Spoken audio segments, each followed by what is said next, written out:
cameras, move. What's why? Move with your phone. Over there, taking your phone.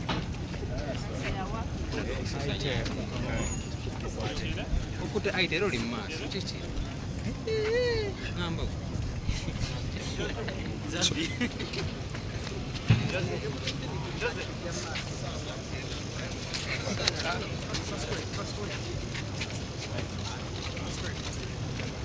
Principal huyo tuuse principal amaze otuuka ali maama we ne babitu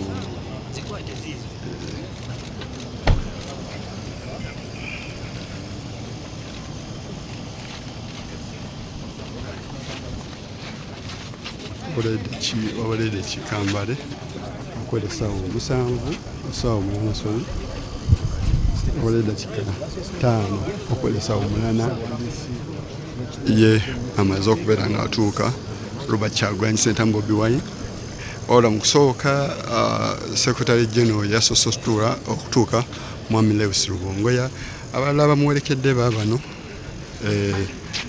ayagala obulooli bw'ekibuga Kampala Engineer Balimwezo muganda we Ssentamu naye Chairman Nyanzi naye waali so bamuwerekedde akulira nampala wa Old Oluvuganya Government mu Parliament John Baptist Nyambeshe naye awerekedde leader opposition Joel Ssenyonyi naye waali ssentebe wa Buganda Caucus era Vice President wa Buganda naye wuno atuuse okubeera nga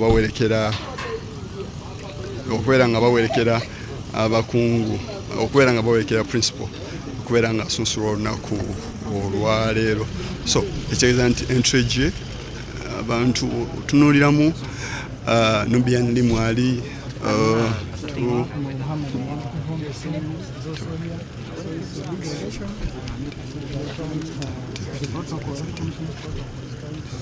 abantu basically abantu bali 2 nga mumu bamaze okubeera nga batuuka abantu 2 mu batuuse okubeera nga bawerekera principal oba Robert Kyagulanyi Ssentamu okubeera nga asunsulwamu olunaku olwaleero.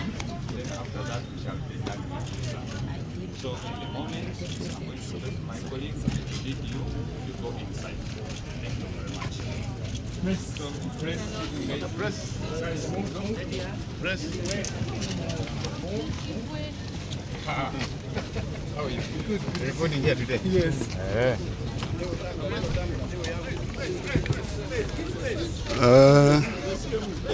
Oba Jema naye wagidde principal we can't tell oba tesobola kumanya tesobola kwogera oba Jema naye wagidde principal kubanga Mwami Kibirige Mayanja Muhammad Kibirige Mayanja naye omukwabo abawerekedde principal olunaku olwaleero kino kitegeeza kiri eri abo badde nkutegeeza nti abasoose okutuuka ye Ssaabawanisi w'ekibiina kya NUP Mwami Lewis Rubongoya ono yegwanyiza ekifo kya Kampala Central okubeera omukiise mu kikolo gwanga olukulu tabadde yekka abadde ne Mwami Katana be basoose okubeera nga batuuka awamu ne Kanso Saazi Marvin be basoose okubeera nga batuuka ng'ebirala byonna tebinaba kubeera nga bagobera kitutte akaseera ekikeezu ezitalizimu okubeera nga ne principal oba Mwami Robert Kyagulanyi Ssentamu nga naye ayingira oba atuuka wano ku kitebe ky'akakiiko ak'ebyokulonda olunaku olwaleero ono ye omuntu owokubiri okubeera nga asunsulwamu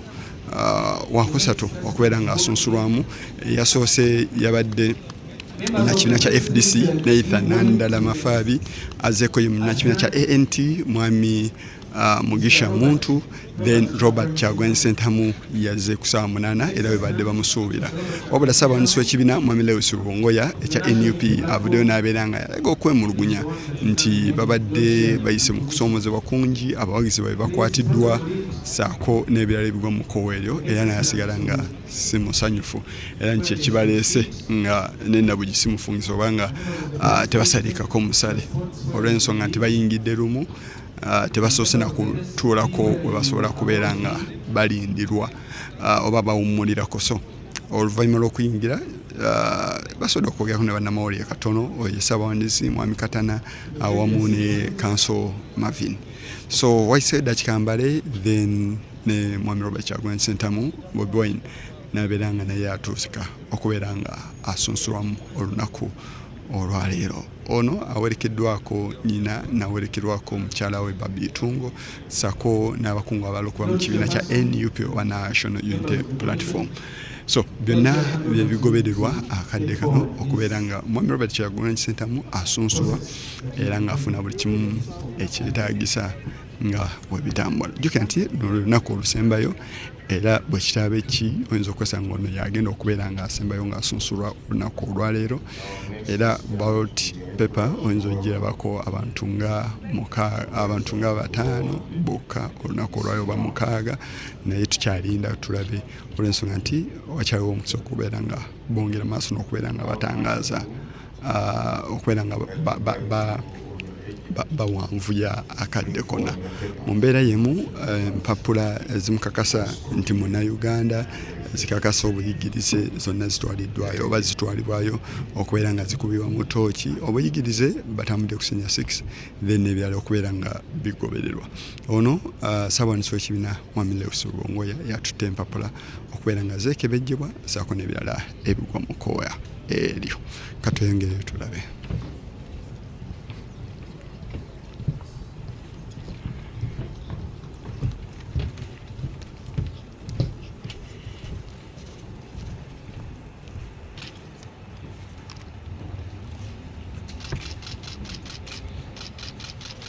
The nominator, Kujusana, please.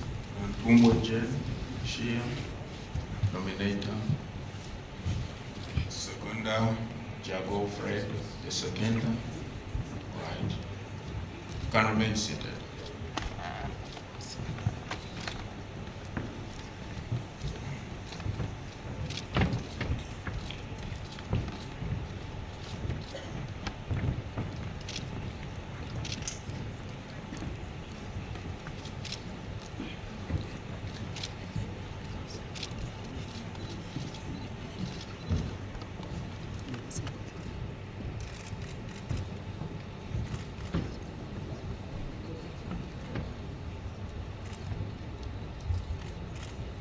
To the people who may be joining this occasion for the first time here and online,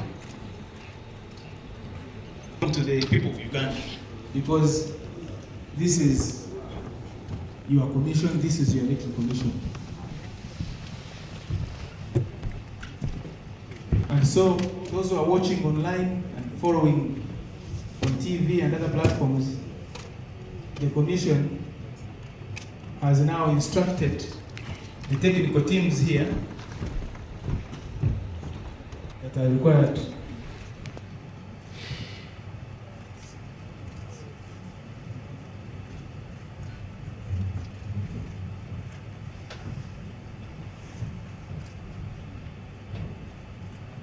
and they are checking those particulars which the aspirant was informed to bring as they submit their nomination papers.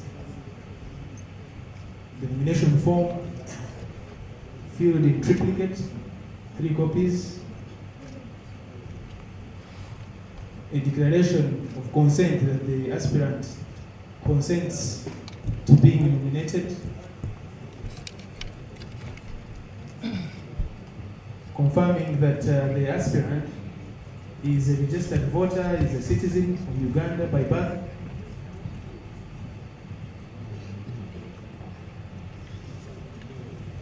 confirming, as the commission said, as required by the law, that the aspirant has got the minimum academic qualifications, that they have attained at least advanced level standard or senior 6. So they're checking to confirm that the aspirant went to school. They are also confirming, checking, those are the particulars.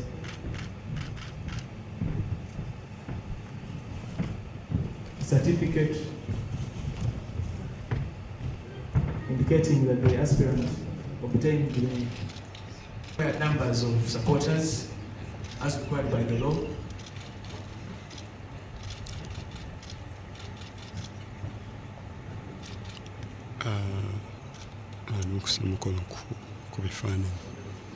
That the aspirant has paid the required nomination fee, 20 million shillings.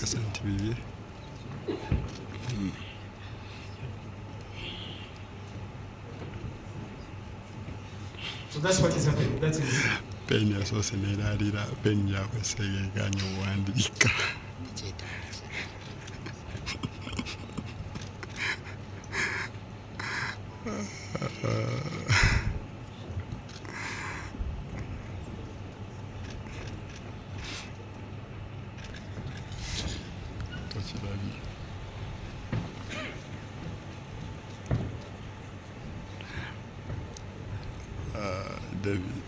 Lewis David Luwongoya ssawandiisi wa NUP, so yatambuza emirimu.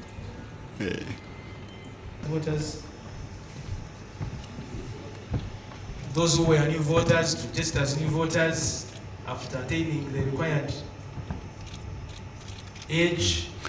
Amaze okusaya ebiwandiiko era there was also kama wamwebaziza olw'omulimu gwakoze. Make transfers from one kati ekiddako okumulangira nti amaze osunsulwamu na biki byateekeddwa okuba nga afuna oluvannyuma lw'okusunsulwamu naweebwa emmotoka bbiri okuli ambulance akole emmotoka ey'abasirikale nga kiiko k'ebyokulonda keekabasasula. So kati kyekigenda mu maaso okubeera nga bakuba stamp n'okuŋŋaanya byonna ebyetaagisa era nga kimaliriziddwa, so kiddako okumukwasa by'ateekeddwa otambula nabyo bigenda maaso n'okubeera nga bimukwasa. Abakungu ab'akakiiko k'ebyokulonda buli omu ayisaamu, bakomishoners buli omu ayisaamu, then mukama wawe n'abeera ng'alangirira ki ekiddako. Special interest groups, the youth, older persons and persons with disabilities. And now we are here for nominations for the people that are aspiring to the top position in the land. When the roadmap was announced, 23rd and 24th of September looked to be very far, but now we're on the last day, 24th. So you're welcome.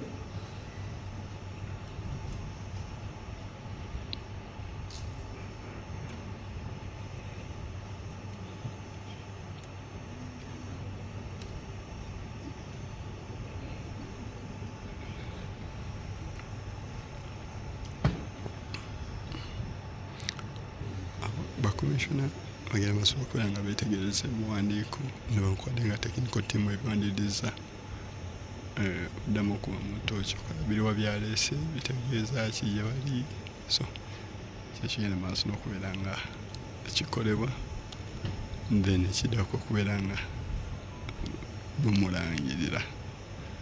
Kati bwaba technical bamaliriza ebyabwe, kati ekiddako beba commissioners abakulembeddwa omulamuzi Emily Byabakama okusalawo ki ekiddako ne biki ebigoberera oluvannyuma lwa byonna nga biwedde, so kyekigenda mu maaso akadde kano.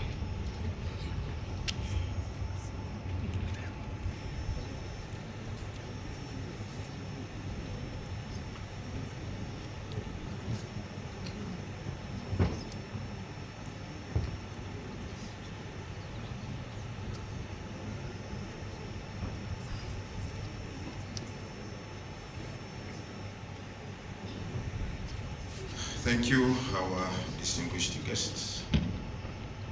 We've been scrutinizing and verifying the nomination papers of the aspirant, and we are satisfied he has fulfilled the requirements of the Presidential Elections Act. Therefore, I, Justice Byabakama Mugenyi Simon, being the returning officer for the nomination of presidential candidates, declare Kyagulanyi Ssentamu Robert a duly nominated candidate in respect of the presidential elections 2026. He, having fulfilled the nomination requirements under the Presidential Elections Act, Chapter 179, Laws of Uganda. You are now a candidate. Congratulations.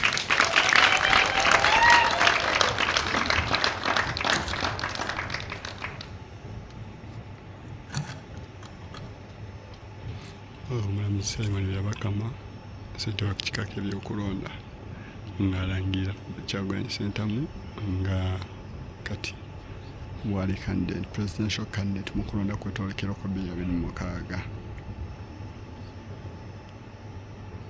ali mu kuba stamp okubako stamp ku buwandiiko ebikakasa ebyo byayogedde.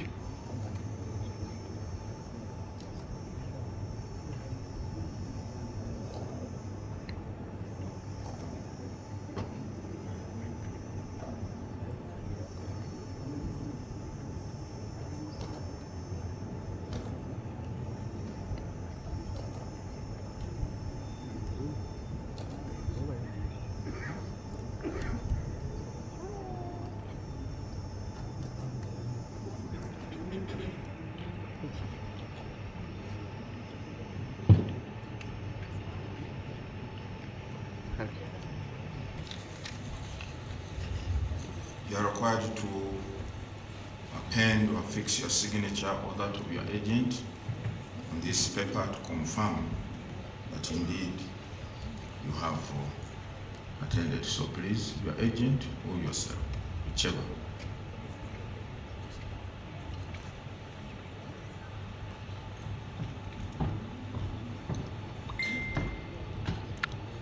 Wangwaya yamukiikiridde okussa omukono ku biwandiiko okukakasa nti ebyo byabaddewo.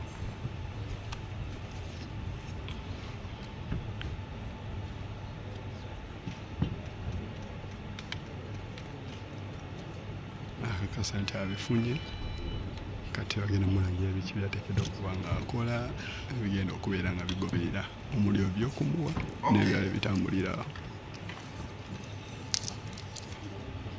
Candidate Kyagulanyi Ssentamu Robert, as a duly nominated candidate, you are required to observe the following. 1, you are to appoint an official agent who will coordinate your campaign meetings and media program, and also attend meetings on your behalf where necessary. Secondly, you are to avail the Commission with a schedule of your campaign meetings and media program as soon as practicable, so as to facilitate the smooth harmonization of all the candidates' campaign programs countrywide before you embark on your campaign schedule, which officially begins on 29th of September.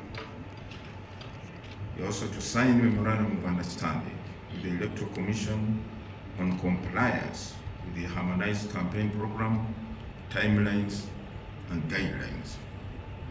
Although the campaigns kick off on 29th, however, you are at liberty today to meet your supporters, since we could not allow them, all of them in here, at a designated place, either to roll out your manifesto or greet your supporters. You are at liberty to do that.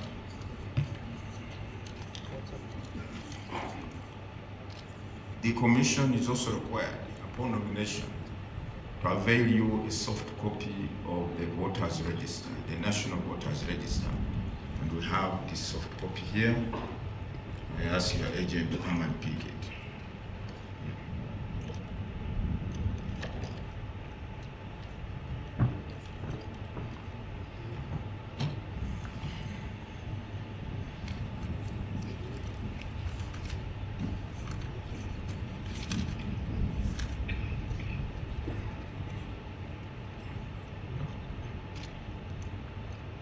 Furthermore, under Section 23 of the Presidential Elections Act, the Commission is required to ensure that the relevant organs of the state provide you during the entire campaign period, your protection, both on the road, on the campaign trail, or not even on the campaign trail, wherever you want to go, and also at home. To that extent, therefore, we are going to hand over to you the security vehicle together with the security personnel who will be guarding you at all times. The vehicle is at our cost. The fuel, the driver, the guards protecting you are all at our cost, even maintenance of the vehicle. Thereafter, we have a media tent. You may want to address the media and talk to the people of Uganda. It is at your will. But for now, can we go and we hand over to you your security vehicle and the security personnel. Thank you very much.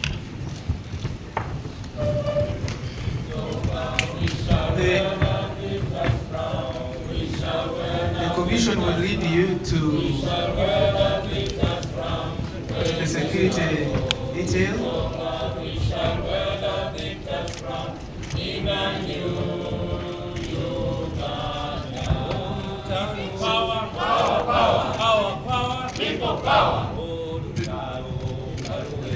Please,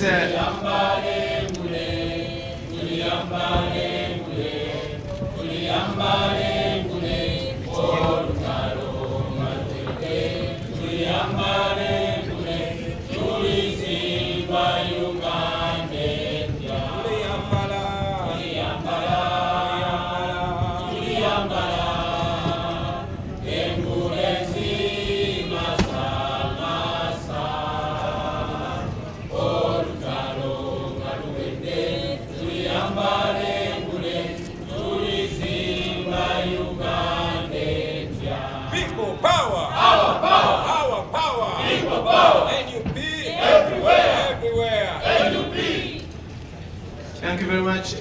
Please, candidate, be led to the security detail vehicle. And may I also mention that lunch has been prepared. You are welcome to lunch. You're welcome to lunch after here. Ekiddeho kati kyekubeera nga bamukwasa emmotoka ez'ebyokwerinda omuli ebyokwerinda awamu n'emmotoka eya ambulance. So oluvannyuma lw'okubeera nga akakasiddwa basoose ne bakuba anthem z'ekibiina tebakkiriza bafulumya okuggyako nga anthem tuliyambala engule emaze okubeera nga eyimbibwa. So kati boolekera eri kakiiko.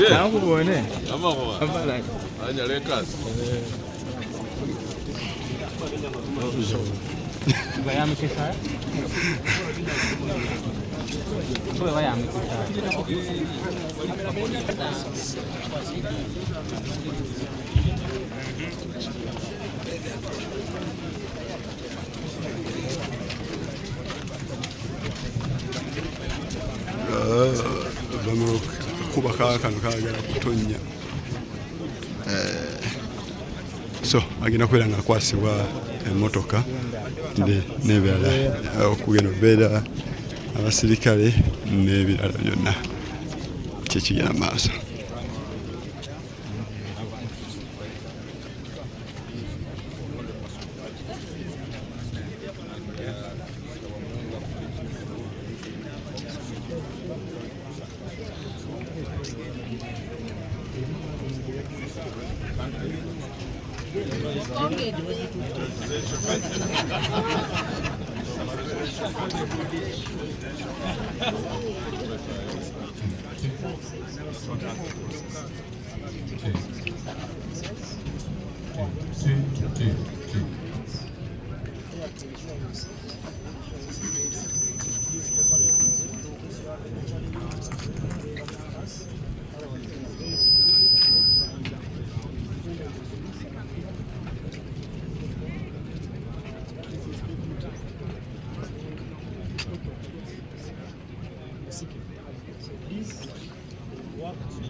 entire process.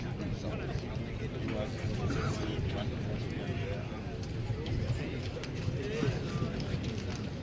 the driver will introduce them. Where is the driver? Can you please step forward to the driver? Okay. This is your driver, Sakani. Thank you. The rest now you can go and assist. Okay. Thank you very much. All the best. amaze okusunsulwamu kati ekiddako kyo ky'okubeera ng'ayogera ne bannamawulire otunulira approximately dakiika nga 45 ze zikoseddwa okubeera nga principal asunsulwamu kwamuna in fact teziwera 45 so kyekyo bwebityo bibiri agenda kubeera ng'ayogerako eri abantu.